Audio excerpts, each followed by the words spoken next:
Welcome everyone. We are here for Building Black Futures Through Literacy. We have a number of special guest panelists. We have artistic performances. I'll just start by introducing myself. My name is, again, Cyril Cromwell. I am the Director of Learning and Development here at YouthREX. I'm joined by my co-host, Katie. Hi, everyone. I'm Katie Rogers, and I'm the Knowledge Exchange Director at YouthREX. Thank you all so much for joining us today. Oh, sorry. Sorry, Cyril. Just to get the ball rolling, we have a lot to get through, so let's begin with land acknowledgement. Yes. We recognize that we're coming together in a virtual space and that we may be physically located on different lands. So we encourage you to share your land acknowledgement in the chat box. I am located in Toronto, which is the traditional territory of many Indigenous nations and covered by Treaty 13 with the Mississaugas of the Credit First Nation. We are using a land acknowledgement today that recognizes that YouthREX's provincial office is located at York University. Both YouthREX and York University acknowledge their presence on the traditional territory of many Indigenous nations. The area known as Tkaronto has been caretaken by the Anishinaabe Nation, the Haudenosaunee Confederacy, the Wendat, and the Métis. It is now home to many Indigenous peoples. We acknowledge the current treaty holders and the Mississaugas of the Credit First Nation. This territory is subject of the Dish with One Spoon Wampum Belt Covenant, an agreement to peaceably share and care for the Great Lakes region.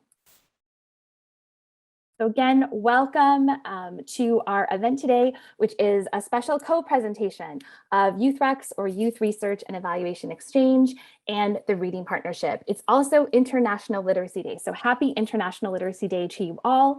As Cyril mentioned, we have a full agenda. We're going to have a few performances. We have some framing remarks from Jay Pitter. We have 2 presentations on some fantastic literacy programs for Black youth, and then we will have a panel conversation. This is the time when we will encourage you all to submit your questions. We have some questions that we think will address some really interesting and critical issues on this topic, but we want you to send your conversations to us through the chat box, and we will integrate those into the panel conversation. We also will share a link in the chat box that will allow you to follow today's conversation through a live transcription service that we are offering. And if you have any questions at any point, feel free to contact our colleague Kat, who is recognizable in the participants list as YouthREX.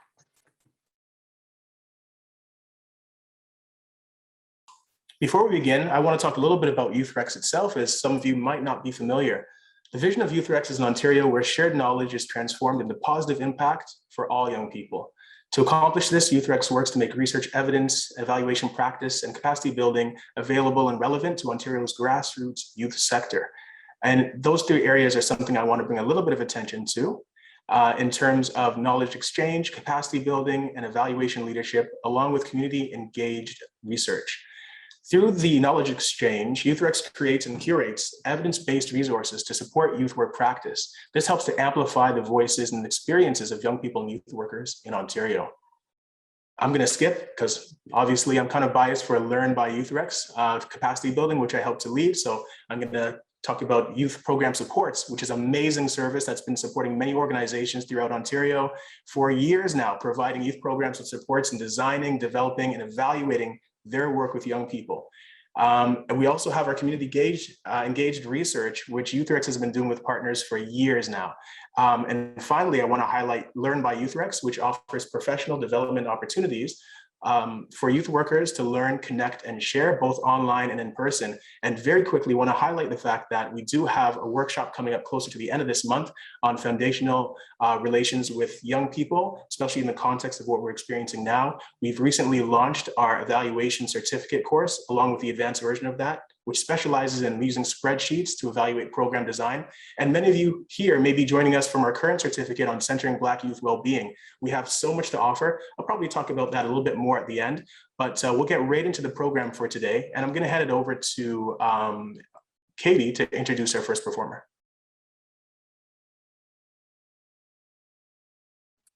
Thank you, Cyril. I'm so excited that we have Amoya Ree joining us today. Amoya is a spoken word artist, writer, and a facilitator. She is a Jamaican Canadian performance poet and a 2018 Canadian national champion. And Ree will tell us a little bit more about her story as she presents her first piece. Thank you so much for having me. I hope everyone is hearing me well. Yes, great. Thank you very much for that lovely introduction. A little bit more information on me and my passion for literacy really stems from being a writer myself. I remember as a little girl, all I had were my books, and that was where I found my voice through the stories of others. I have two children of my own, and watching them navigate the public education system and see them struggle with their own literacy and some of the barriers that have come to them being young Black children has really influenced my work. Outside of my poetry, I also work in public libraries in various roles, and I'm working towards a master's degree. And I've really tried to bring that to the forefront of my work and make it integral to who I am, not just as a library worker, but as a human being, and understanding the importance of literacy for Black youth. Literacy will save our lives, and I try to tell every youth that I come in contact with that same message. The piece I'm going to share today is a little bit of an introduction to who I am and my journey, and it's called Library. I don't know if anyone's ever been to a poetry slam. I feel like this is the right crowd for this. So if you've ever been to a poetry slam or a poetry show, it's all about energy and that energy exchange. So if you hear a line that you really enjoy that resonates with you, you can go ahead and snap. You can type the line in the chat. I really need that energy. Even though we are virtual, I will feel it. So let's give it to each other, okay?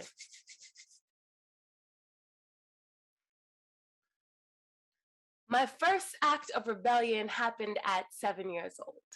I ran away from home, my Barbie suitcase packed with nothing but books. My mother never even tried to stop me. She sobs into her laughter when she retells the tale, I guess. Hurt people love a good story. One of the first slave rebellions happened in the early 18th century. Nat Turner led an uprising that would see over 50 white slave owners dead. Armed with nothing but biblical prophecy and batons, he read of a freedom that could only come by force. He told it again and again, I guess. Hurt people love a good story. The library is where little Black girls go to find peace when the war is raging within us, when we know too well what happens to Black girls who speak as loudly as their mothers do, falling face first into imagery that looks nothing like our destiny, that tells us we are gifted and special, then says no, not really. Anne of Green Gables, Wizard of Oz, Shakespeare, all the worlds in which Black people suddenly disappear. It was illegal to teach slaves to read or write. Literacy was a threat to the institution of slavery. You want to hide something from us? Put it in a book. We all know we don't read. 3 Black boys enter the library where I work on a Sunday in search of books from the literary canon. I show them the Black author section, give them James Baldwin, Frantz Fanon, Zora Neale Hurston, call it reparations. I sit behind the counter now. White female aggression is now nothing more than a nuisance that sits beside me asking me for help. Call it reparations. The current Librarian of Congress, Carla Hayden, is a Black woman whose tenure outlasted Trump's presidency. Let's call that reparations. I am now teaching my sons to read on their own. They cry when they struggle with words they do not know, think that there is something wrong with them, but isn't that Black privilege? To struggle with a language that has more names for you than you have for yourself. And haven't we read this story before? The one that wouldn't fit on the shelf the way we want it to, so we turn it on its side, weakening the spine until eventually it is unable to stand on its own, bending under the weight of institutional racism until eventually a little Black girl has to write a poem about it. chooses a career in public libraries, uses the same government institution from which she was once banished to welcome little Black children with open arms, turning belly of the beast into birthing room, into sanctuary, into asylum. Call it reparations. Thank you. Wow. Wow. That's one way to set the tone. That's very powerful. Thank you for that message. I'm seeing the chat blow up right now with just respect and reflection on this moving piece. Incredible, phenomenal, powerful, amazing, beautiful. These words of affirmation as we get ready to speak about the importance of literacy. Thank you again for that piece, Amoya. I'm going to quickly introduce someone else that's gracing us with a presence for framing remarks. This is Jay Pitter. Jay Pitter is an award-winning placemaker whose practice addresses growing divides in cities across North America. She leads institutional city building projects with a specialization in public space design and policy, forgotten densities, mobility equity, gender responsive design, inclusive public engagement, and healing fraught sites. With her dynamic blend of urban design and social equity, Ms. Pitter continues to make significant contributions to urbanism theory and discourses while being an accomplished author, speaker, and educator. So please join me in welcoming Ms. Pitter. So in second grade, I was the kid who sat in the back of the classroom speaking out of turn for much of the lesson. And one day, my second grade teacher said to share whatever I was saying with the rest of the class if I thought that it was more important than the lesson that he was teaching. Now, most children would consider this to be a sign to quiet down, but I thought that it was an invitation. I was a pretty audacious little kid, so I thought that it was my opportunity to share my big story. And so I stood up and I shared with the entire class what I had been saying at the back of the class. And I don't quite recall what the story was, but what I do remember was the sense of feeling heard and being embraced in that moment. And what I learned was that stories are democratic, that they created space and power, and that kids like me, poor, Black, growing up in a public housing community located in Scarborough, and a girl, could leverage that power to create a pathway into the world. And so most people don't think of urban design and public space design as being related to literacy or storytelling. And as a multidisciplinary practitioner, one of the things that I want to underscore is that the ability to shape, to reclaim, to reimagine narrative not only sits on a page or on a shelf somewhere, but it actually creates pathways for us into our own lives.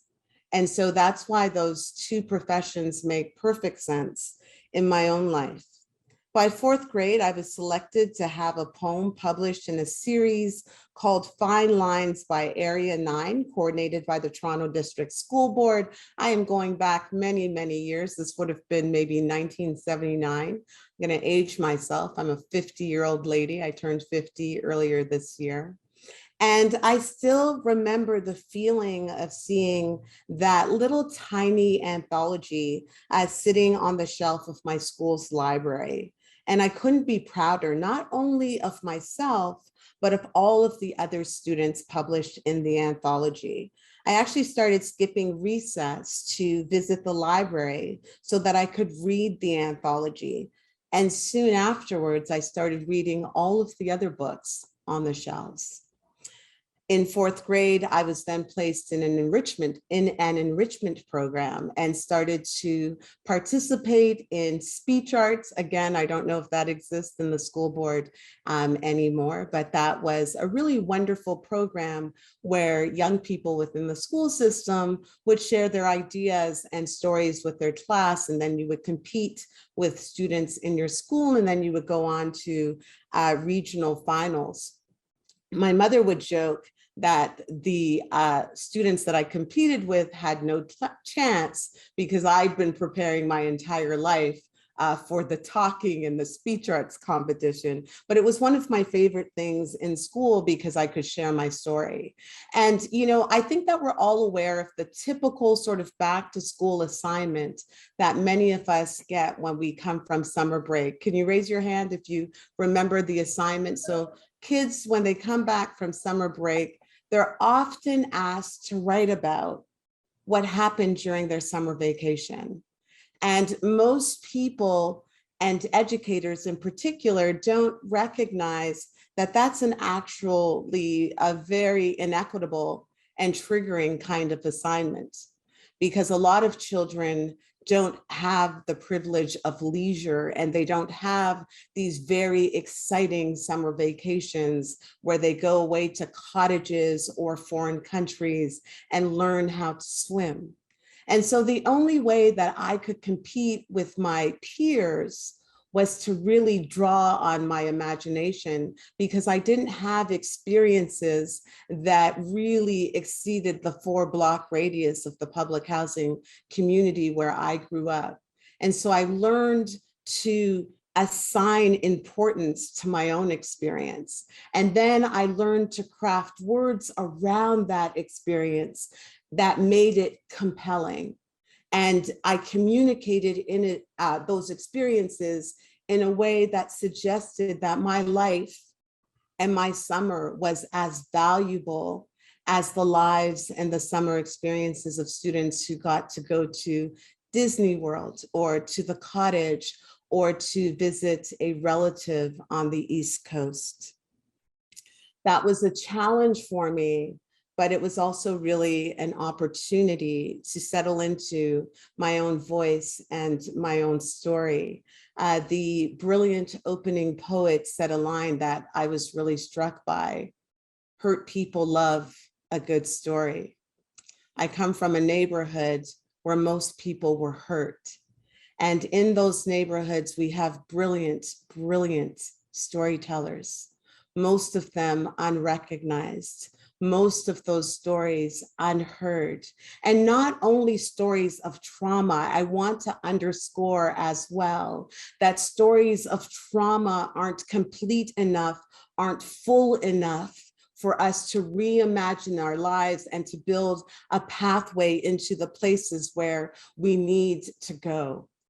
And so we also have to be constructing stories that not only tell the truth about our challenges and the truth about the margins and the barriers, we have to tell stories about things that live in our imagination, things that we have yet to see or experience. And so I started to get a grasp of that at a very early age. In fact, I remember that back then, and I keep saying back then because we're still now we're in the early 80s, friends. So we're in the early 80s. And there used to be salesmen who came to your door and sold you encyclopedias. I don't know if anyone remembers these big encyclopedia editions. And so anyways, these salesmen would actually prey on poor people in my neighborhood because we couldn't buy a set of encyclopedias. We would have to get on the payment plan. And that payment plans come with interest. This is how racialized low-income people are preyed upon and exploited. And so my mother took the first set of books and then she couldn't make the payments. And when they asked her to return the books, she refused to give them back. I think that my sister Amoya might say that that was reparations. I'm not sure, because they owe us so much money for 5 centuries of forced labor and unspeakable oppression. However, my mother refused to give back the encyclopedias because I needed them to complete my assignments. And the encyclopedia set was actually focused on the animal world and the Arctic. And so I would use this encyclopedia set for all of my assignments for years. So people probably thought I wanted to be a veterinarian. I did not. It was just that I lived in a community that did not have a library, that did not have a swimming pool, that did not have a recreational center with good programs. So I had these 6 books and I recycled the contents to do all of my assignments throughout my entire elementary school career. I am, though, happy to report that 5 years ago, I stepped off a plane and I walked in the farthest community north in this country and found myself as a formerly poor Black kid from Scarborough in the Arctic. I could not believe it, but I had imagined it. I had seen it in those books and I had placed myself there. And it took 4 decades, but I arrived. And for me, this is what literacy is. Literacy is not just about being able to articulate or pronounce a language that was forced onto us. Literacy is not about speaking over the heads of people who come from the margins, telling their stories in ways that they cannot follow or understand. Literacy is not just about competing for marks within white institutions. I want to tell you what literacy is. I fell in love with reading and quickly learned that stories aren't simply meant for writing and reading. They are a form of alchemy and a central aspect of reimagining a full and joyful life. You see, I realized that to be my fullest self, I'd have to write my own story, cast myself beyond the backdrop of despair, of the margins, or the limiting stereotypes projected onto people like me. I started to envision myself in places unintended for me. In fact, I feel most comfortable in places and spaces where I don't belong. I make it a point of being there. I make it a point of being visible. I make it a point of being audible. And I make it a point of being joyful in those spaces. There's not a single space that is too fancy for me, too beautiful for me, too elite for me. In fact, when I arrive, the space lights up. This is in the tradition of my people. We were ripped out of place and forcibly brought into spaces unintended for us. But through story, through our pageantry, through our visibility, and through our oral tradition, we reframed the space, we reshaped the space, and we cast light into the darkest spaces with our perfect, beautiful, dark skin. I started to envision myself in places unintended for me and used language that conveyed the audacity of my dreams and depths of my thoughts. I believe that this is what it means to be truly literate. And so this is why on this day, I have chosen to show up in between getting an emergency COVID test to jump on a plane and travel to Cornell. I will tell you that I speak on a number of Ivy League stages, but I will tell you that context and platforms where my community is centered is my priority. It is the Ivy League. Camesha Cox, I have known you since you were a young girl. I went to high school with your brother. I am here to tell you that the ancestors are proud, your elders are proud. I commend you for all of the work that you do. And I thank everyone for being here this afternoon. Thank you so much for allowing me to bring opening remarks to this very, very important convening.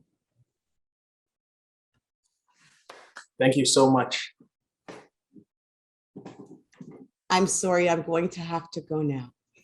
Thank you so much, Jay. Thank you for being with us. We really appreciate it. Absolutely. Goodbye, everyone. Jay spoke briefly towards the end about her friend Camesha Cox, who is also a great friend to YouthREX. Camesha is the founding director of the Reading Partnership, and I am going to, at this time, invite Camesha to share with you the Reading Partnership, and I'll let Camesha take it away. Awesome. Thank you so much for that introduction, Katie, and to you as well, Cyril. It has been a great pleasure to work with you both over the past several months to think and plan for today's webinar. I'm so grateful for the support of YouthREX as a program evaluation partner over the past several years, and for Uzo, the director of the project's leadership and support. We know that our programs are making a difference, but to have an arm's length research and evaluation team look at the data and legitimize the work lets us know that we're making impact and moving in the right direction. So thank you so much to the entire YouthREX team for your continued support. To Jay, I know that she's jumped off, but it's literally been 20 years of watching her and admiring her leadership. You know, the way that she uses her voice and talents always in the service of others, and the style and the grace that she does it with. I'm just grateful that she was able to spend time with us today, and I'm grateful also always for her example. Amoya, thanks for bringing that fire and helping to set the tone for today's conversation. And thank you to all of you for joining the webinar today and celebrating International Literacy Day with us. When I graduated from Teachers College in 2009, there were no jobs for teachers here in Ontario.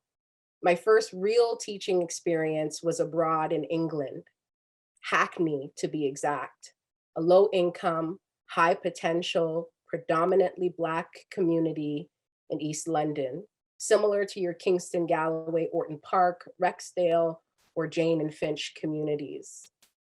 After supply teaching for a week at a school, they offered me a job as a literacy specialist, a title I definitely did not deserve, fresh out of Teachers College with limited experience, but I took the job anyways. I worked for a year to develop and roll out literacy intervention programs for middle grade students who were reading at primary grade levels. I remember working with a young girl in grade 7 named Tiffany. She sounded out and read her first word with me. It was there at that school with Tiffany and others like her that I began to really question the education system. I thought to myself, how is it possible that kids can be pushed this far along in school without developing the basic skills needed to be successful?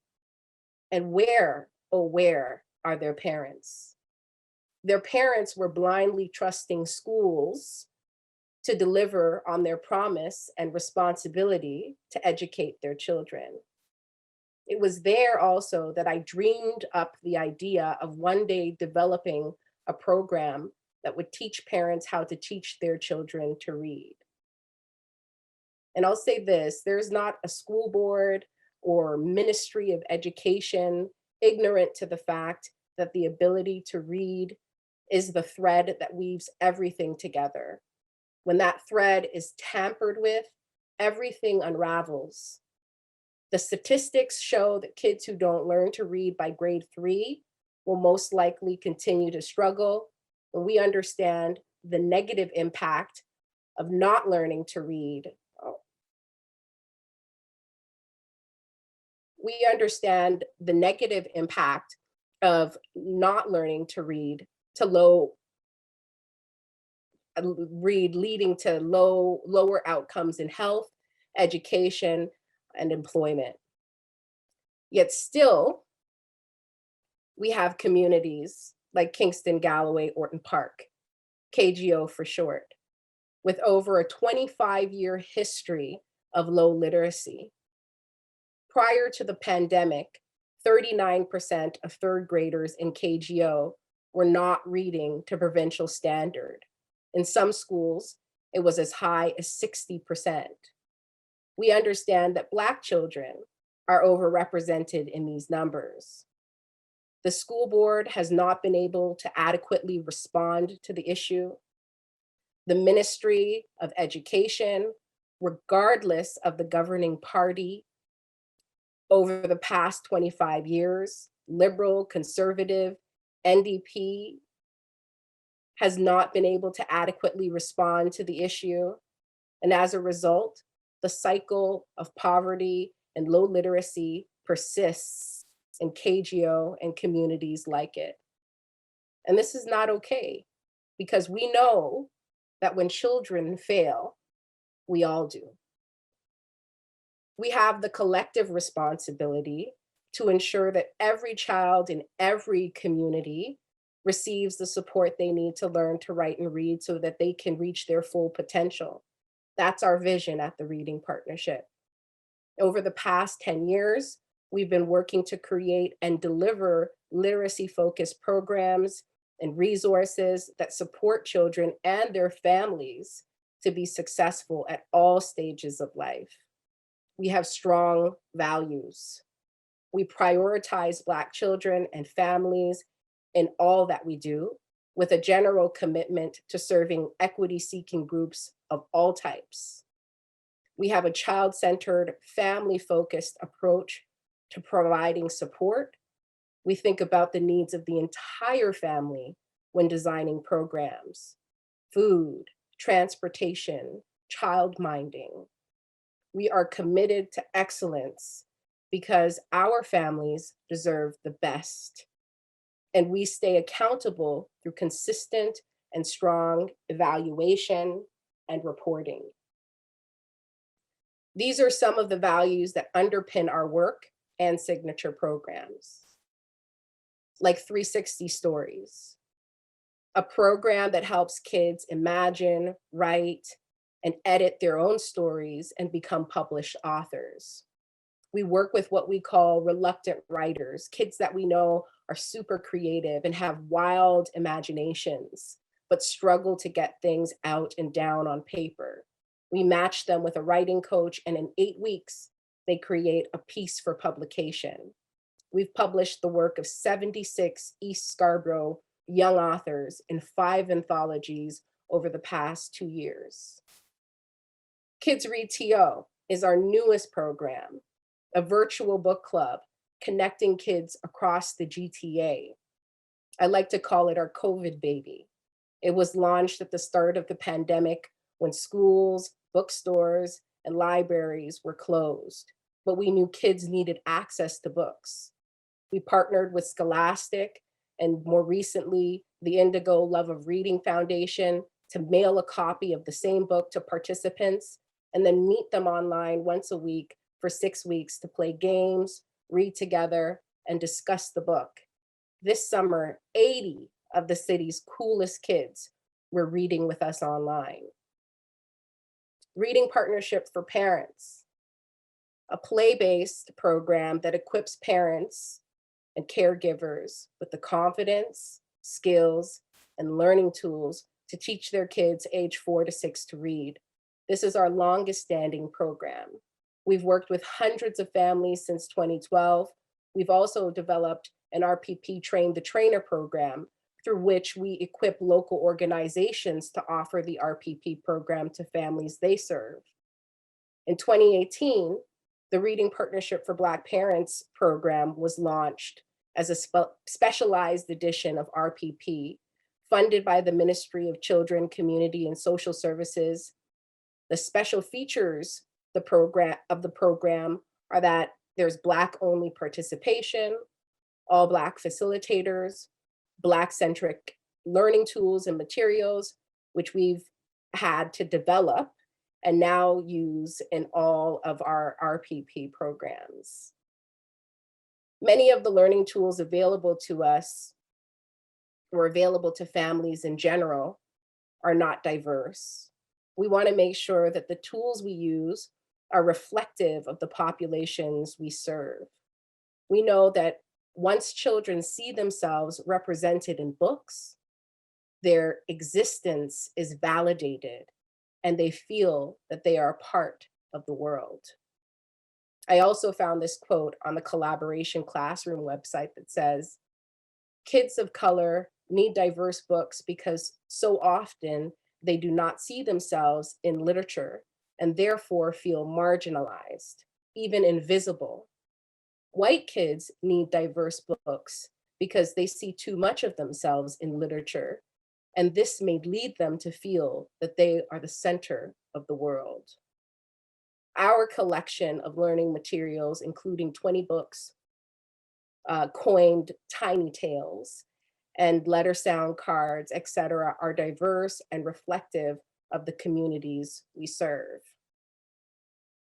Recently, the Globe and Mail put out an article talking about TDSB data that shows rapid reading improvement in Black elementary students during the COVID-19 pandemic. While they don't clearly understand the circumstances that led to the increase, the fact that Black students learning virtually don't have to deal with racism by other students and educators is being cited as a possible factor for the increase, among other factors. Despite the good news, the percentage of Black students meeting provincial standards for reading is still the lowest among groups by race. Black students are underperforming their white and South Asian peers by approximately 20 percentage points.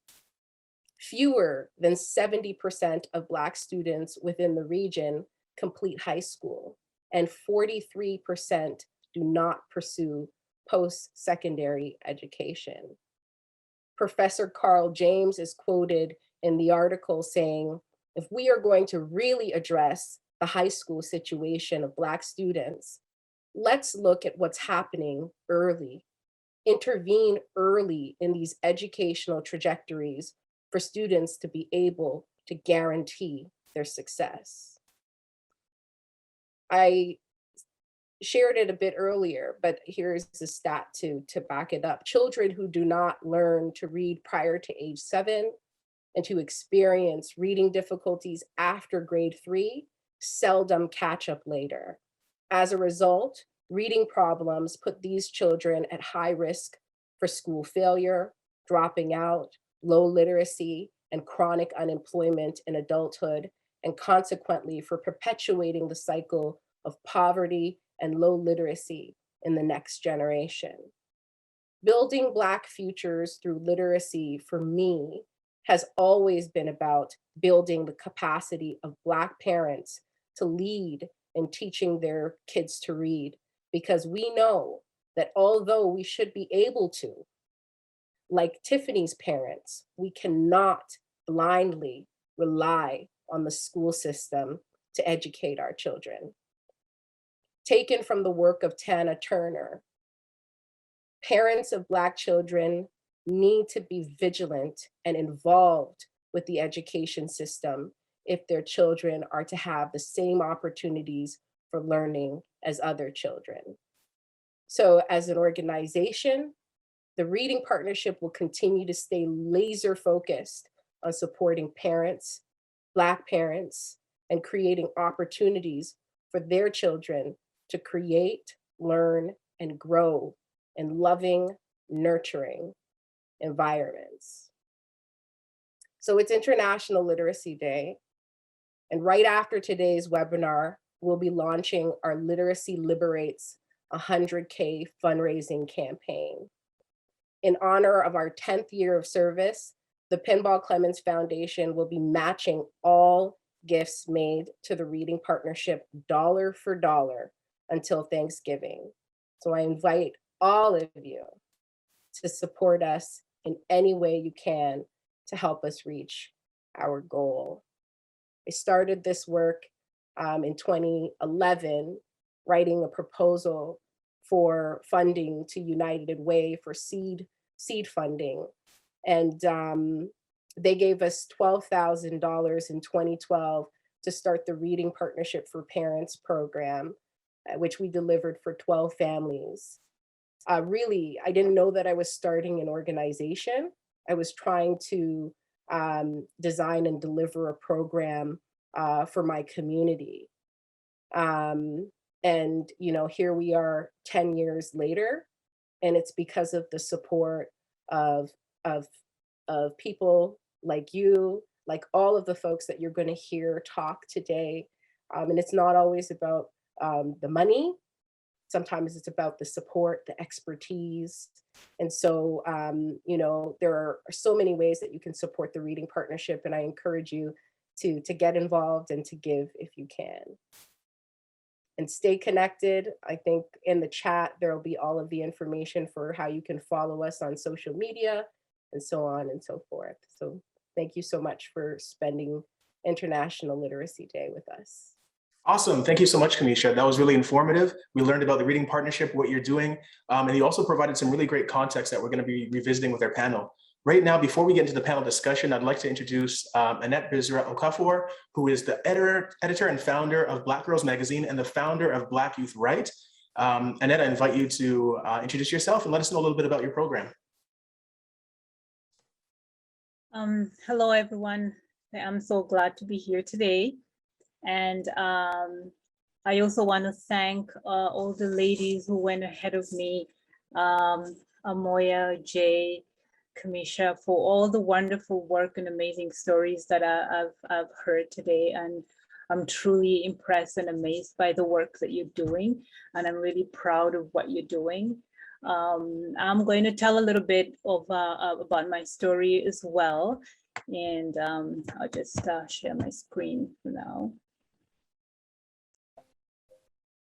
So 6 years ago, I started Black Girls Magazine with my daughter, who was 12 at the time, and her friends. And Black Girls Magazine at the time was a response, and is still a response to the meager number of books on stories about Black kids that we found in the libraries. So we started, when we started Black Girls Magazine, I started by asking the girls to write stories about themselves, about the things that they loved, about the issues that were relevant to them. So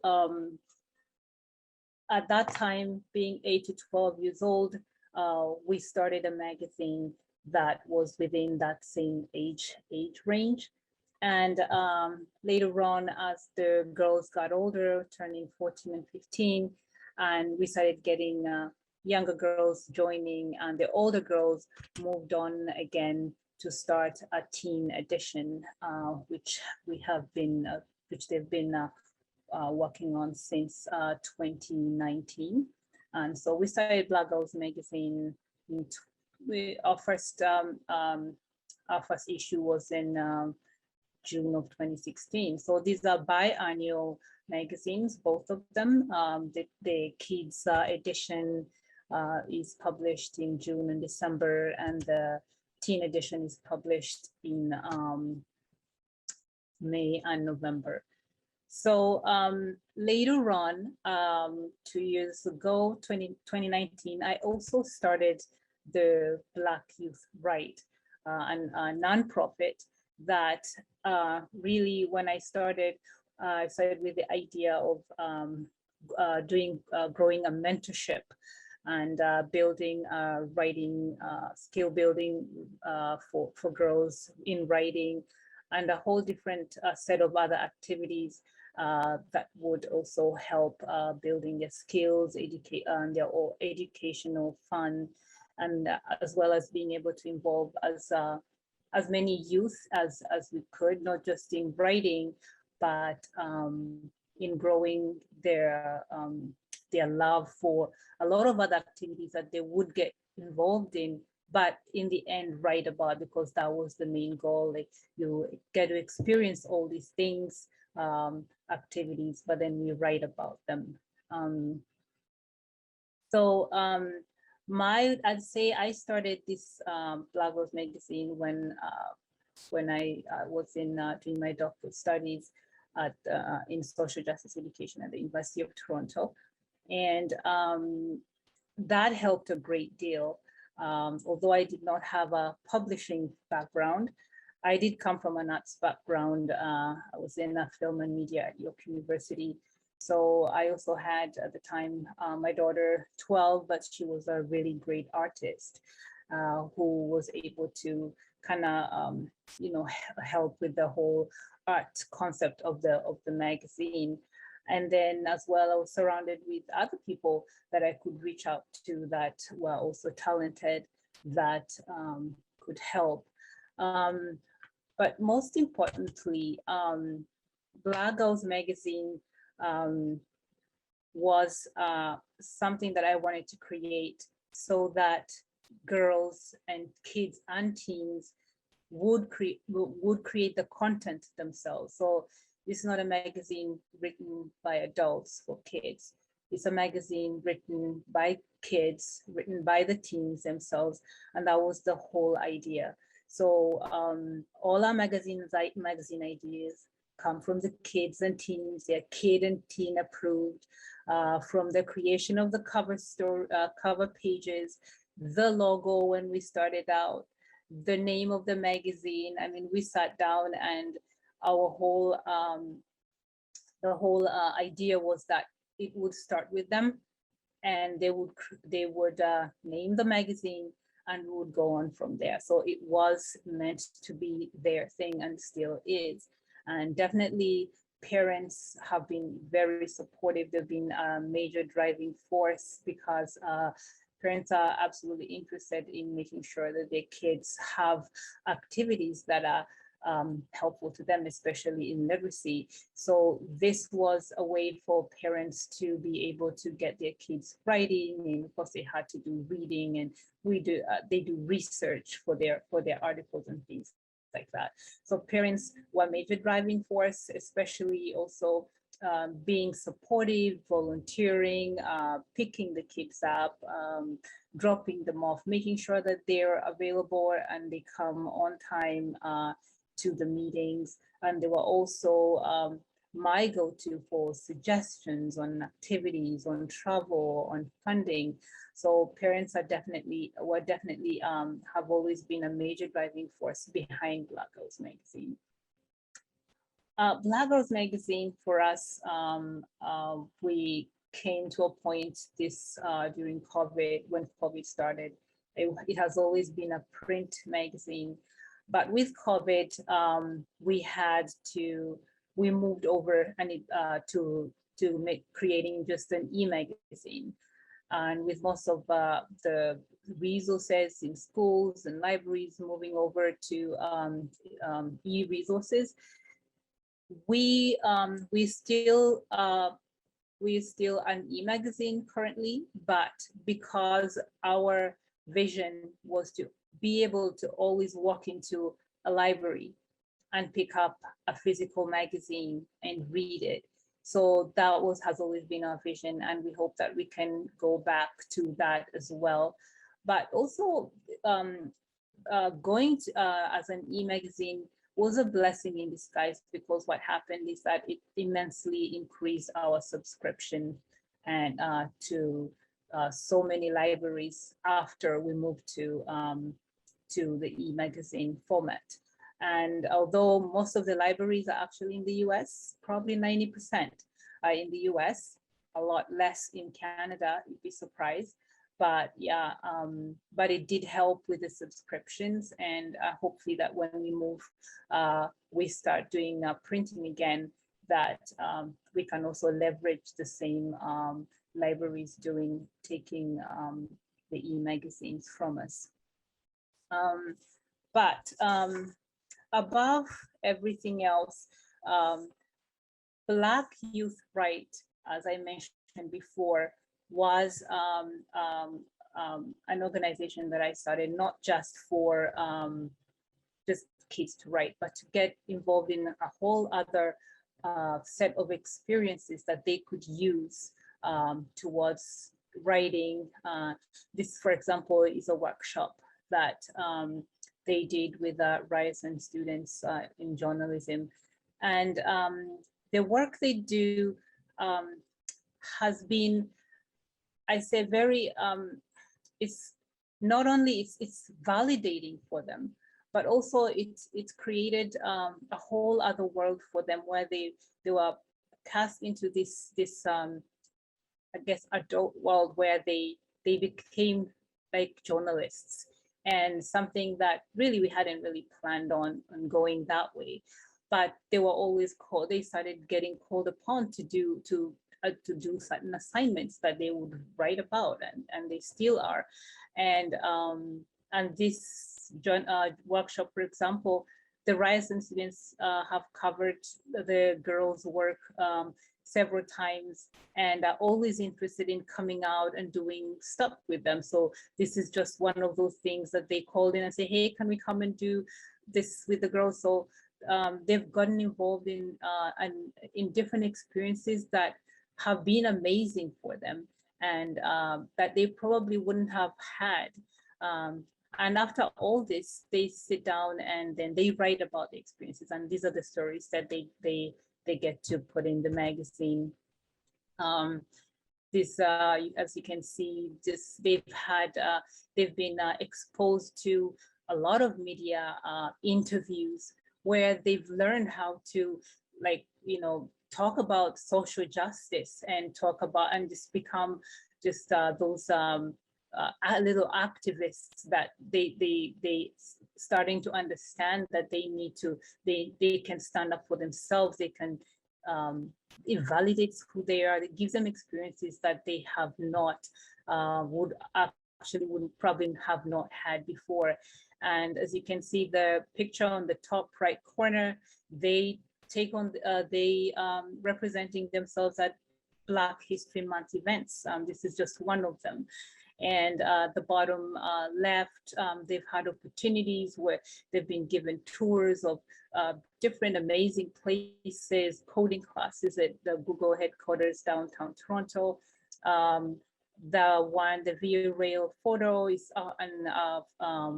a trip that they took on the Via Rail to Montreal, and that for them was amazing because all of them, it was the first time they were going on the train, and they're keeping notes, they're journaling, because these are the things that they're going to be writing about. So the exposure, the writing, this is what Black Youth Write, the organization itself. It just involves the girls in so many different areas and experiences that they get to write about, which has been an amazing journey for them. In Montreal, the Montreal trip, you can see they've on the left, that is a video, it's quite blurry. I just took a video still photo of it. Left-hand corner of astronaut David Saint-Jacques. One of the girls interviewed him for the magazine, and the tour of the Canadian Space Agency. Those are pictures of the Canadian Space Agency where they were allowed to come in and they were given a tour of the space agency. And for them, it was exciting because the Canadian Space Agency wasn't open to the public, but they were always invited as media, as part of the media. And so it has given them exciting opportunities that they've had, of course, to adapt to their writing. And this for them has been a really amazing experience. These are some photos that we took of them interviewing. These are interviews that they did with top left corner, former Honorable Ahmed Hussein, Federal Minister of Immigration, who they met up with, sat down with him, interviewed him for the magazine. Top right corner, Honorable Michael Couteau, Minister of Children and Youth Services and Anti-Racism. Bottom left, Minister of Science, Kirsty Duncan. Bottom right, former Minister of Education, Missy Hunter. So these are a lot of opportunities that have opened up for them that they would not have had had it had it not been for the amazing experiences and what Black Girls Magazine has been for them. So just above everything else, just for me, literacy has just being able to describe Black futures through literacy Black Girls Magazine has given them so many opportunities that go beyond writing and being able to publish and tell their own stories, create their own art, be seen around the world is such a great achievement on their part.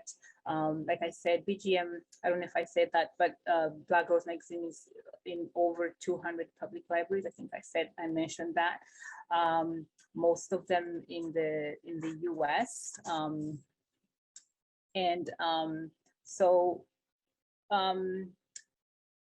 Things that for me have been amazing with working with the girls during this entire time that we've been working together, and I find really such a major achievement for us is that being able to listen and to involve youth voices has been a powerful and learning experience. Of course, there's a place for most magazines, most books for children are written by adults. But when you have that space where children are actually the ones who are the writers, who are representing themselves, who are telling their own stories, that is a really powerful space as well for Black youth, a very empowering experience. It boosts their self-confidence, it validates their identity. And for me, starting Black Girls Magazine, I didn't anticipate that we would have had all these amazing experiences. However, I think for me, I think I'd like to think that it's important to think outside of the box, because when I first started out, I expressed, I approached some people who I thought, would be great, coming on board and working with me. And the first thing they told me was, why would anyone want to read a magazine with just regular kids? They're not celebrities. Magazine is supposed to be about celebrities. And of course, there is the whole idea that, like who sets the trends for the teams? It's the celebrities, and whatever we see, the celebrities, tell us what to do, tell the youth what to wear. But Black Girls Magazine, we decided to do it the other way around. And so the teen magazine always has a fashion section. And in that fashion section, it's the girls who get to decide what they want to put in there. They're the ones who are going to be the models for the magazine, and they take the photos, they do all the photography themselves, and they are the models. And so I found that thinking outside the box and then giving the youth that voice to be able to express themselves has been really amazing. So despite the fact that they're not celebrities, but we celebrate what they have done. We celebrate, we write about their own achievements. I mean, they're great artists, they're great academics, they're very, very intelligent. And these are the things we celebrate in the magazine. So for me, not being just being able to think outside the box and not follow just the general trend of the way things are is a very powerful and amazing thing. So just to finish off, one thing like I mentioned before, that we have a lot of magazine subscriptions. 90% of magazine subscriptions are in the US, about slightly 10% maybe in Canada. And you'd be surprised by that, because we still do have, for example, the Hawthorne District School Board, which subscribed to a bunch of actually started subscribing to the magazine for several of their schools. We've always had the Toronto Public Library taking subscriptions for different branches, Vaughan Public Libraries. But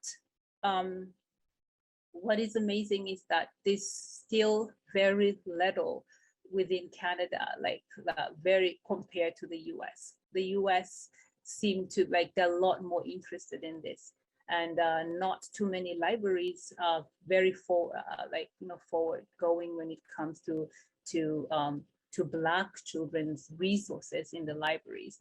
And what I would like to really put out there is that when you go to the library, you can actually suggest for the librarians to bring in resources for Black kids, books. Put out the titles there, suggest the titles that you see on Amazon, suggest the titles that you see in thrift stores, because a lot of these books are out there, but you won't find them in the library. Whatever you find in the library will probably be a book sanctioned by a celebrity or just won an award or in social media or whatever. But suggest the books that you want to see in the library for our Black kids, for Black youth. There's so many books out there. These are our tax dollars, and we actually have the right to be able to read and ask for the books that we want to read. So put out the titles that you want to see for our kids, Black stories by Black writers and authors that we don't normally see, and ask for them to be brought into the library. So for me, that would be a really great thing if we can start demanding for these things and asking institutions, this is what we want to read, can you bring it in? I want this title. And I think we should do that to see more of our kids reading books that represent who they are. Thank you so much for listening to me, and I'm really, really glad that I was invited to give this talk. Thank you. Thank you so much, Annette. Please don't go anywhere. We're going to invite Camesha to come back, and then we have 3 other guests who are joining us, Pauletta, Wandja, Dika, Joanne Marcano, and Tana Turner. So we'll ask you all to join us for our panel conversation. If anything has come up for anyone that they want to address, we have a few questions. We have about a half an hour left together, so we'll ask you to share your questions in the chat box, and we'll invite our guests to come together for this section of the program. Awesome. We've got about 20 minutes. We want to encourage everybody that's here, please ask your questions in the chat and we'll do our best to get to them. So we've been introduced to our 2 presenters, amazing information. Please remember to donate and support the organizations. We have Pauletta, Joanne, and Tana, who we've not heard from yet. So I'd like to ask the 3 of you, if you can kind of just bring us some information. What brings you to this conversation, and how are you working to build Black futures through literacy? I'm expecting that maybe if we do maybe 30 to 60 seconds in response, because we have a lot of questions to get through. So let's start off with that. Pauletta, would you mind beginning?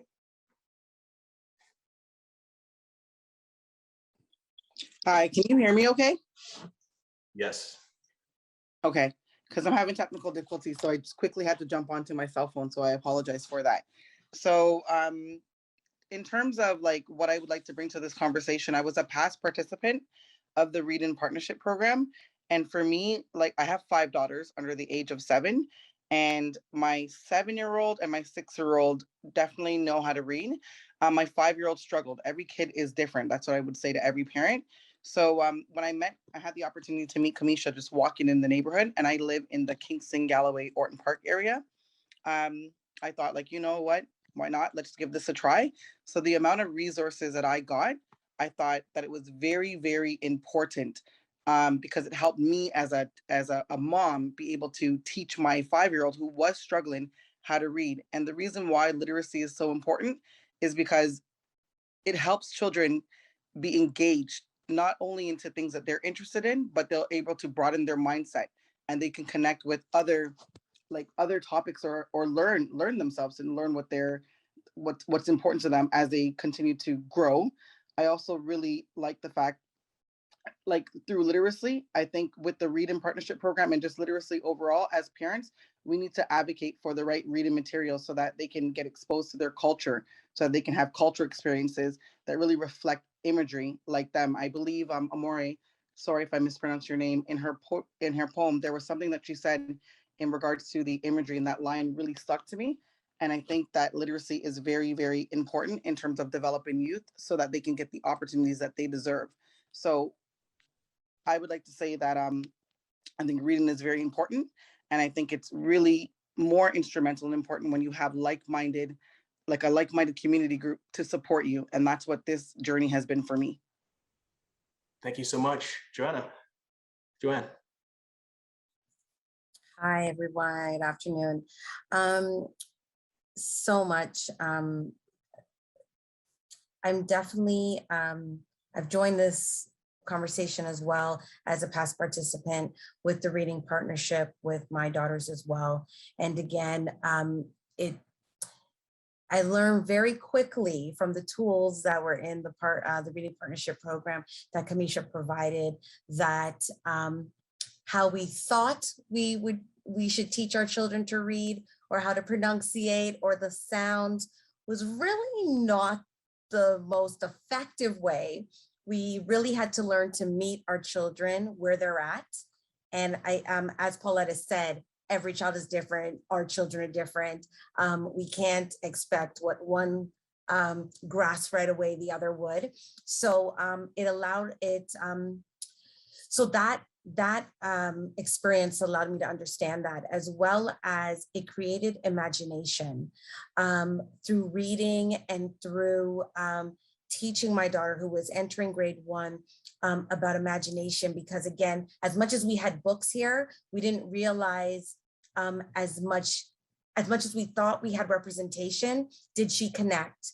And the day she actually was in one of the books, The Tiny Tales, where she said, oh my goodness, that little girl looks like me sitting on the mat. And the excitement. And then it moved on to other books where it's like, what do you mean I can go to France in a book? You know, what do you mean I can learn about koalas in a book? And that was really exciting. And we saw how she was able to visualize that, because there was a struggle of, how do I visualize myself as a princess through Disney movies, but I'm not really seeing that through books, or not really seeing that through other movies. So again, this was a great experience. It's allowed the imagination to open. It's allowed them to take trips. It's allowed them to pronunciate. It's allowed them to be okay if they didn't get it right, or if they knew 5 minutes ago what the word was. And then we need to say, remember, this is how we sound it out. So it has them excited for school. It has them excited to pick up a book. It has them excited to see themselves. And this is a journey that I want to continue with them and a lot of other family members and kids in the community that we see through schools, and also our role as caregivers and as adults, that we too have to take accountability to do our part for the children as well. Thanks so much. Tana, thank you. Thanks so much, and certainly glad to be here. My involvement in this conversation is as a researcher, and what really drew my eye to the education system was doing some work at a school board in the GTA a few years ago, and speaking about the issues facing Black students. And the senior person at that school board said, well, that's a Toronto issue. We don't have anti-Black racism at our board. So that inspired, I should give him a call and thank him, that inspired partnering with Carl James to produce some research and produce the Towards Race Equity in Education report. That's available at YouthREX's website. And, to really shine the light on the education system, because the schools and school boards have really been blaming Black students, Black communities, Black parents for failing to educate our children. So it started with that report. And then over the years, developing resources for parents to support their children and engage with the school system and onto the Black Student Planner as well.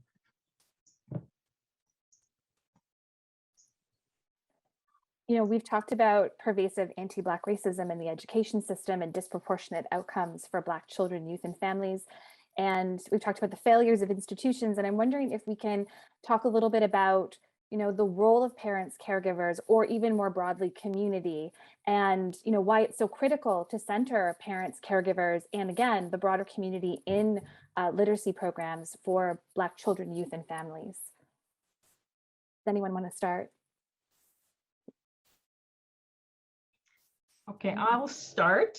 Certainly what we heard from the consultations with Black students and Black parents, and Black students in particular with respect to their experiences in the school system was the need for parents to be involved and the need for parents to support them, to fight against streaming, fight against the racist harassment that they experience from other children, the racism they experience from the teachers, the unfair discipline, et cetera. So certainly, you know, through that research highlighted how critically important parents are to supporting the education, particularly for Black students because of the anti-Black racism that they experience. I'll let anybody else add if they want to. I do want to add in, just as a parent in the community again, in the Kingston Galloway community. I'm not sure if there's other parents online, but for me, when we transitioned to the virtual school, I have one child in grade 2, one was in grade 1, and one was in SK. And I know for a fact, I didn't know right away, but I know for a fact that my child that was in grade 3, she was struggling with literacy a little bit and math. So she can read, but she wasn't gathering the concept because the learning environment changed. And it was yes, there was Google Classroom, and yes, she was getting the lessons, but she was present, but she was lost. And as every day went on, she became more and more lost. So I had to like go to Walmart, buy the curriculum, go through the work, and just teach her. And it was a lot of work. And the report card was very scary, didn't reflect any of that. It was like, Shakai does well with this. And some of them, you know, that it's just like a copy and paste from somebody else's report card. And I'm just like, I watched her struggle. I watched my child struggle. So I definitely agree with what Tana has said, that we have to like step in and advocate for our children and utilize the resources in the community and band together and create our own community with like-minded, whether it's parents or educators, and really own and take accountability of our child's education. Because unfortunately, with the state of the system, they're just going to continue to be passed through each grade.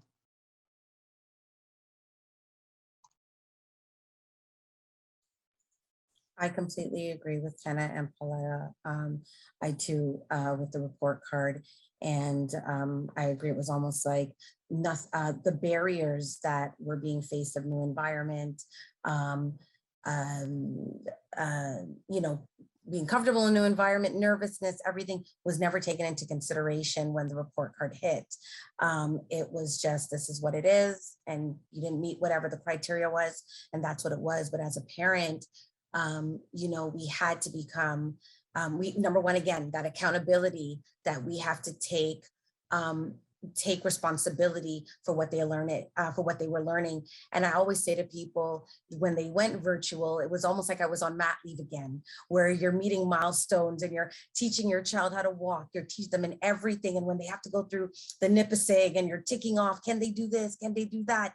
And literally it was almost like, you know, I remember going into the schools and saying, you know, how's she doing with reading? How's she doing with that? Oh, she's doing fine. She's right on the right track, different things. And all of a sudden virtual hit. And I was like, since when are you writing your T's like that? That's not how you write your T's. That's not how you pronounce this.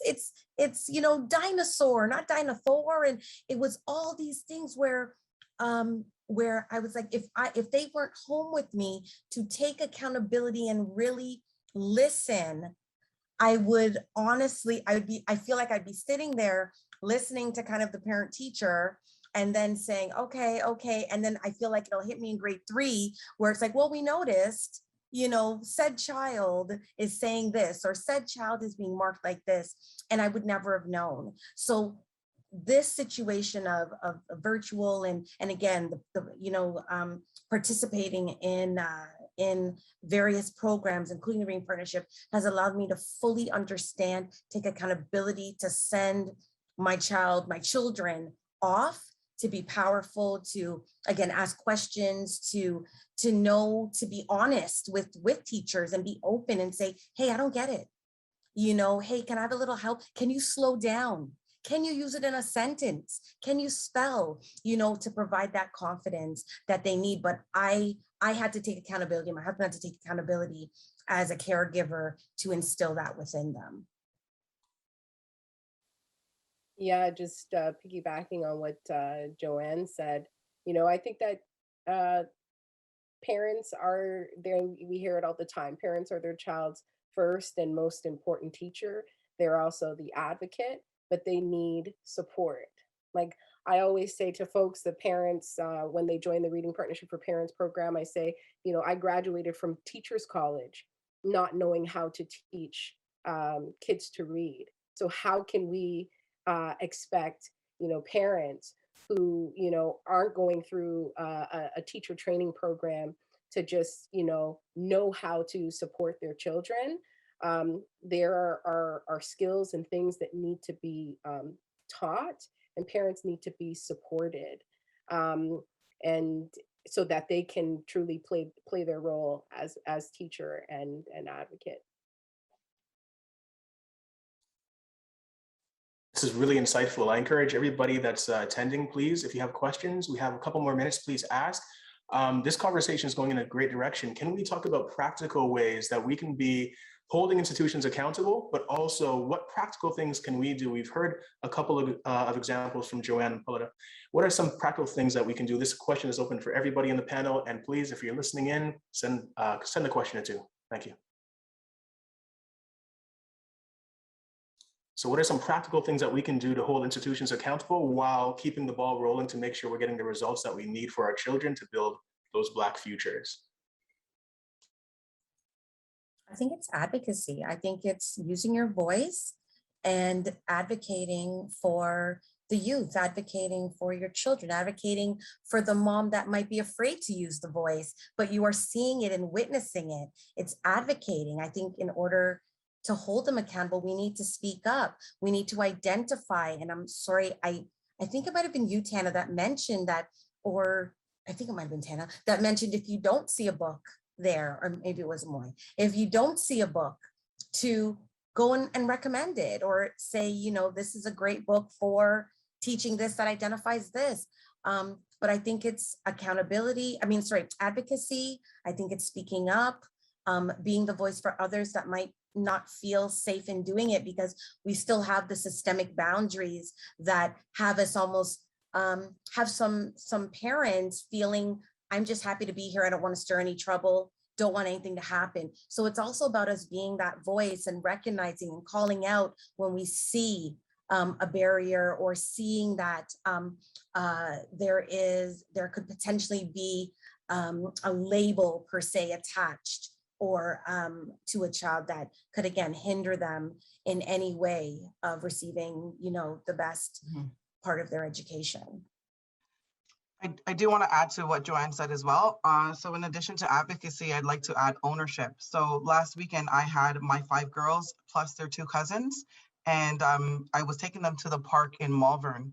But before we did that, I had a whole bunch of lawn chairs in my chair. I said, you know what? I grabbed 2 books from the house. One of them was like a kid's Bible stories. And then one is a book that I got from the actual Camesha's Reading Partnership program, or a spinoff of that. And we sat in the circle. I got them some donuts, and we read. And so I started to read the story to them, and then I gave them an opportunity to stand up and read. And I was able to see everyone's strengths and weaknesses.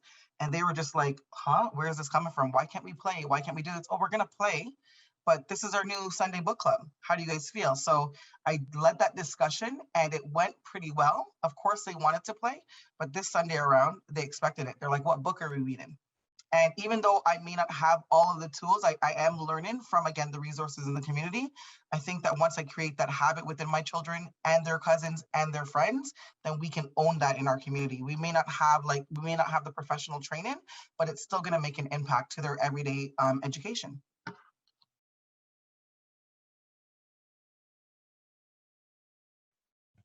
Yeah, and also, like I had said before, my main goal for our organization has really been to get books in libraries that represent Black kids.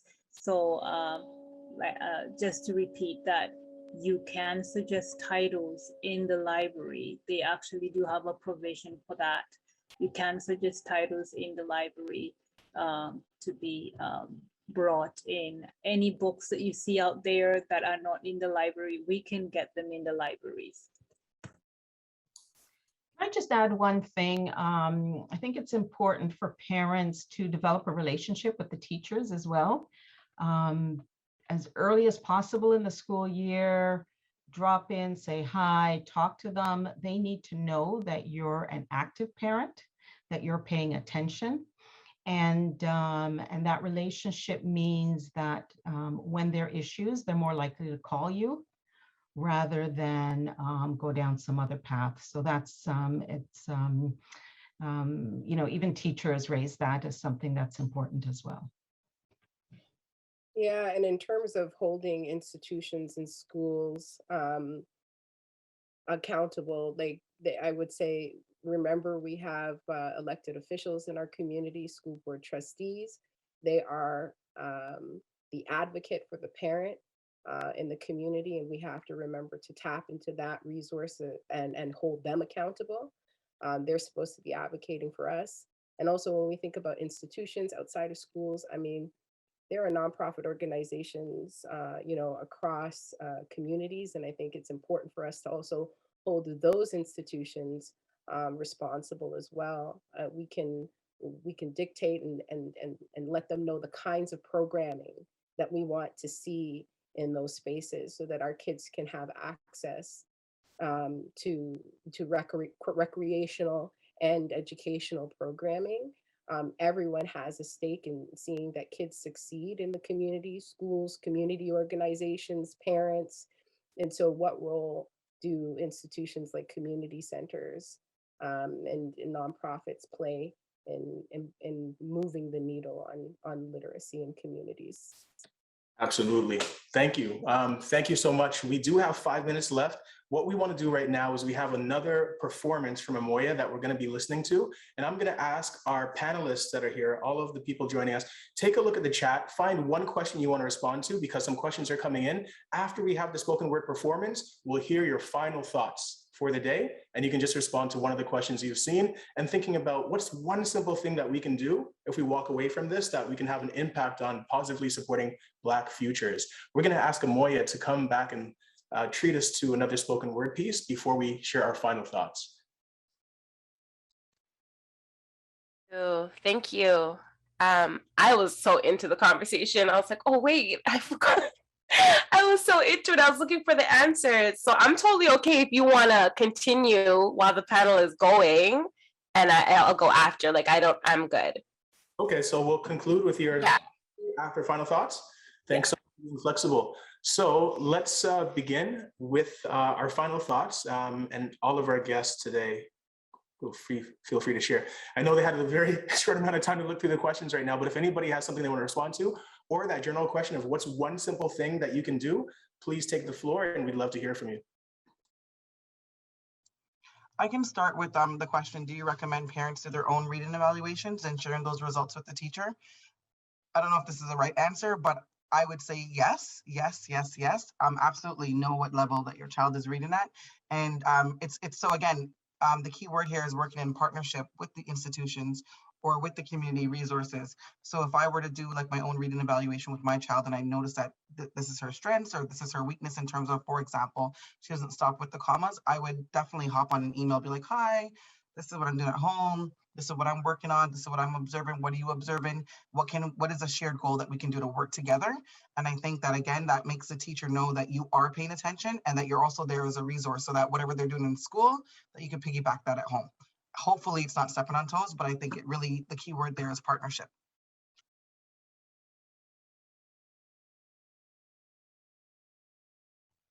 I just want to touch on, there's one question around kindergarten teachers allowing the Black students to wander around the class while the other students are sitting. I don't know what the right answer is, but certainly this comes up a lot, you know, or teachers who make sure that the Black children are not in the class. When they're teaching, they send them to bring things to the office, etc. And certainly the need for parents to, you know, debrief with their children after, you know, at the end of every day, find out what is happening, what did they do, etc. Because certainly what we see, you know, from kindergarten to high school is that they teach the white students and they don't pay attention to the Black students. And certainly parents need to know what's happening in the classroom, and certainly to you know, do their own reading assessment at home, be fully engaged in the child's education. Otherwise, you know, they're destined for poor outcomes, because the research shows that Black students definitely have worse outcomes, and they don't benefit from our taxpayer-funded public education system the same way that white students do.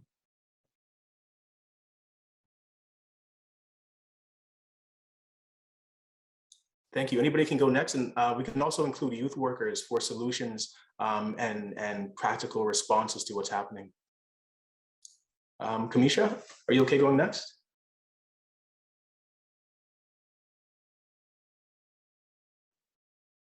Sure, I'm just, my mind is going in so many different directions. You know, just thinking about this idea of teachers and the role that they play. And you know, I just want to share a little bit of an experience with the Reading Partnership for Black Parents program, and promoting that program in schools. It's like, this is a government funded program. It's resource, it's available.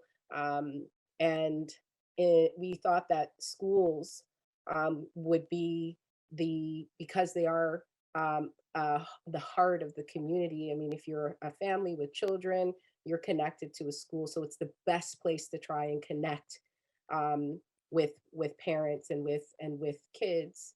And so we thought that that would be a space to do our outreach for connecting with parents for the Reading Partnership for Parents program. And we found that we actually had to take the outreach into our own hands, because teachers were having a tough time identifying kids who classified or would be considered Black in their classes. So we had teachers who were, you know, questioning whether South Asian kids would be considered Black, or questioning whether East African, Ethiopian children would be considered Black.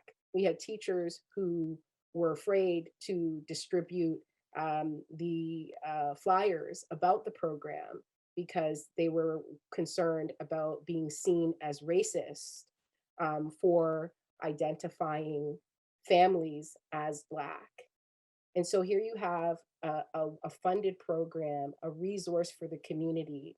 You're relying on the school to disseminate that information to families, but there's a roadblock, right? It's not actually getting to parents because you have teachers who are uncomfortable with sharing this kind of information. And so there are so many issues and challenges, and we kind of had to take outreach into our own hands and, you know, do guerrilla marketing, standing on the you know, the corner, standing in front of the school and speaking to parents directly. And so, you know, again, echoing, we have to take like matters into our own hands. We cannot solely rely on the school system. Yes, we have to hold them accountable, but while things are changing, we need to continue to do the work in community.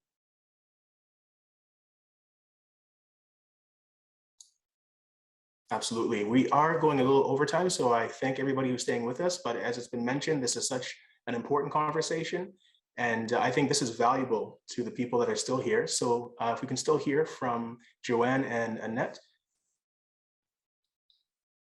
Yeah, I too, my brain is all over the place in regards to Paulette. Everybody answered all the questions of the thoughts that I was thinking. But yeah, for me, it's the same thing. In regards to the should we do our own evaluations, or 100% we have to be involved? Absolutely. As soon as possible. I agree with Tana. As soon as possible, speak to that teacher, get a relationship. I received an email from the school, and I had to email the school last week to say, hey, school's starting. I get information is changing with the government and the communication. However, what is the prep work here? Like, because my child's already experiencing anxiety in regards to returning back to an in-person class. What is the prep here? She has anxiety. So who do I speak to? Who is the teacher that I speak to? So because she has anxiety, she's not going to read on the first day well. She's not going to write perfectly. So these are all first day evaluations. I need to let you know, like, let's be mindful about what we are asking these children to do on the first day, including remember to wash your hands and don't sneeze in your arm. So but again, none of those things they can provide answers to, except tomorrow go to the schoolyard and someone's going to hold up a sign with your kid's name, and that's when you'll meet everybody and you can speak to them there in the busy yard at 8:30 in the morning. So is a teacher really going to be listening to me when I'm like, hey, by the way, if she has to go to the bathroom too much, it's her anxiety of escaping, to collect yourself, and that's her coping mechanism. How are we doing all that? So yes, we need to 100% speak to these teachers, do our own evaluations of our children, see what we're seeing, asking if they're seeing that, and try our best to continue to have our children thrive. I think they just need to thrive at whatever level that is, and help them to keep going. And I'm actually excited, Amoya, you said it as well, where when we were going to school and you'd write your first day assignment in school of what did you do over the holidays? And I stayed home. I was here. I went to the park maybe. And that was one thing that stuck with us, with the kids, is that they've got to be able to write something on the first day. They've got to show, number one, they can write. And these, again, are systemic, generational, barriers and things we have in our head of how they need to perform or how we would like them to perform. And all these things just resonated with me. Again, I'm on a full ramble right now, but yes, agree to everything everybody said. And yes, this was a great conversation as well. Thank you. Yeah, I totally agree with Joanne as well. You have to take that advocacy as a parent and follow up and make sure that your child doesn't fall through the cracks. And for me, some of the things that have worked in the past dealing with teachers is who are not very cooperative, is that I always go and pull up their policies and laws and rules and regulations and start reading them very specific to whatever it is that I'm trying to find out. And usually I use that and I write a letter and I say, your laws, rules, and regulations and policies say this. Why are you telling me I should do this? And I did that with my daughter, grade 5. I wanted her to sit for the gifted test, and her teacher refused. She said she doesn't think she would pass. She can't do that anyway. It's not. She had a lot of excuses, and she said it's not even allowed at this point. So I went to the regulations book and I looked it up, and And she told me, go talk to the principal because it's not allowed. I found the rules and regulations book and policies and all that for the gifted students, and I found my loophole, and I said, look, this is what you're supposed to do. Why are you not letting my daughter sit for? And they said, oh no, she can sit for the gifted test. She's allowed to.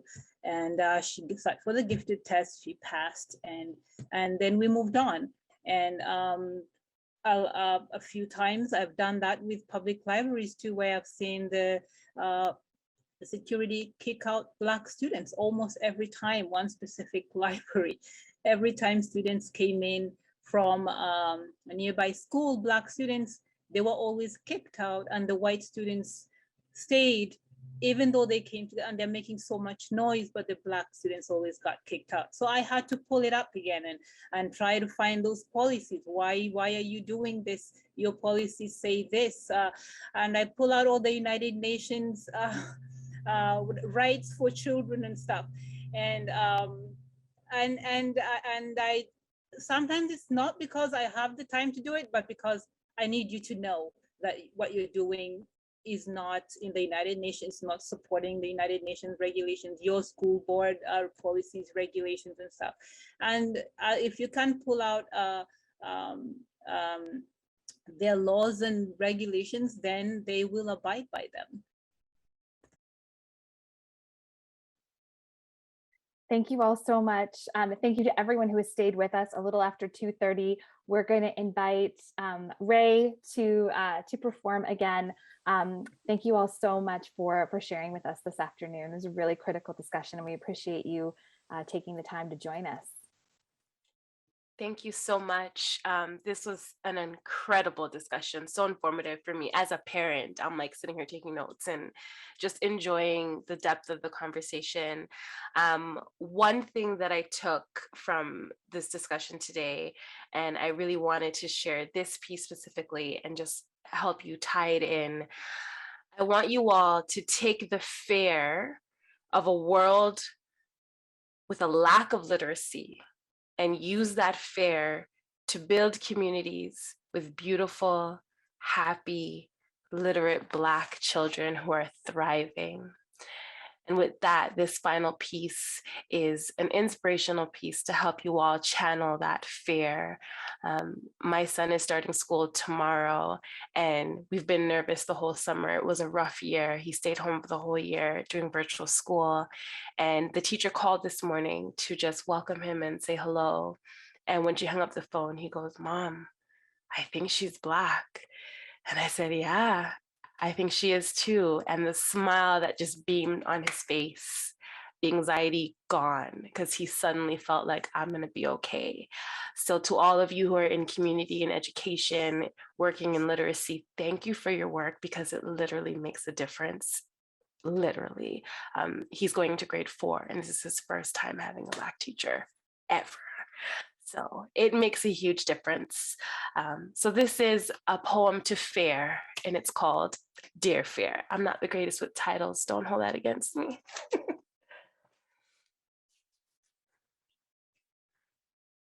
Dear Fear, where did you come from?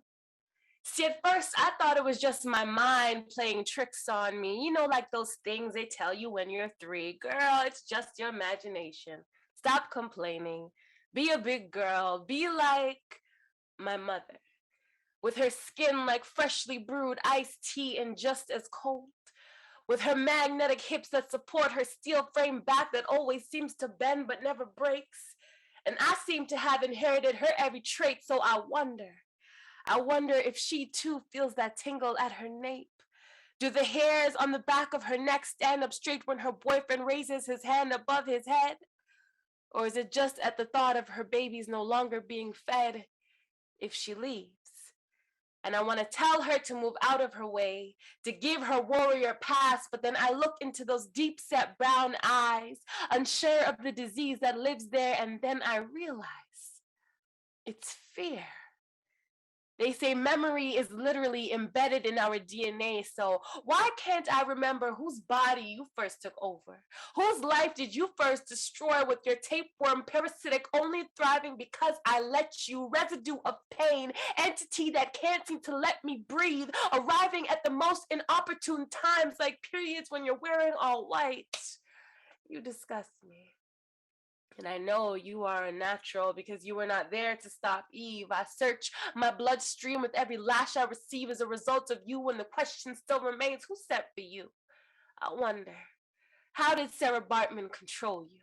How did Henrietta Lacks manage to live as long as you? Did Corin Gaines not know of your power? And how do I, daughter of gods and kings, I, reincarnation of ancestors who sang for, danced for, and healed men who worshipped at their feet, I, keeper of humanity in my womb, I, sister of shadows who freed slaves in the night, I, mother of maroons, I, kinfolk to high priestesses, I, friend to the moon, I, ocean and earth blood, I, black sky with stars for eyes, I, steel, wool, and silk, I, land of honey and milk, I am the land of honey and milk, I, prize of war, I, casualty of war, I am warrior, and you, fear, will not destroy me or control me. You will sit under my tongue like stale gum. You will hide in the corner of my mouth until I find somewhere worthy to spit you out. You will come only when called, speak only when spoken to. Remember your place, fear. For when my magical gleam begins to dull and my fire begins to fade, you are just a small part of that fuel. Thank you. Thank you, everyone. Wonderful. Thank you so much. Thank you so much. We are over time, but again, we're going to have this recorded. We're going to be able to share this. The conversation continues. Join our newsletter, youthrex.com, to learn more about what we're doing. Check out the links in terms of supporting the Reading Partnership. Is there anything else you wanted to say, Katie? Just that, of course, we have been recording this conversation and we will make the recording available on YouthREX's Knowledge Hub within the next week or so. And we also encourage you to share your feedback about today's event so that we can improve in the future. And just on behalf of both YouthREX and the Reading Partnership, this was a co-presentation. Happy International Literacy Day. Please keep in touch and thank you for joining us this afternoon.